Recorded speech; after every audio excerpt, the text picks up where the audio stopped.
In today's video, I'm going to teach you how to set lot size in TradingView Mobile. By the end, you'll know exactly where to find the setting, how to adjust it, and what it affects on your chart so you can plan trades confidently on the go. Start by opening the TradingView app on your phone. From the bottom menu, head to the chart screen. This is where you'll place a position tool and adjust the numbers that matter for your trade plan.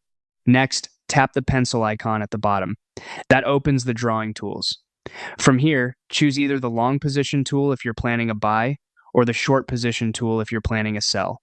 Once you've picked the one you need, place it on the chart by tapping into the area where you want to visualize your trade. A quick double tap makes sure it lands and activates the on-chart controls so you can edit it. With the position tool selected on the chart, look for the small settings gear and tap it. This opens the configuration panel for that tool. You'll see several tabs. Go to Inputs. In Inputs, you'll find the field for lot size, sometimes labeled quantity or contracts depending on the market you're charting. This number controls how big your simulated position is, which in turn affects the profit and loss and the distance of your stop and target in monetary terms.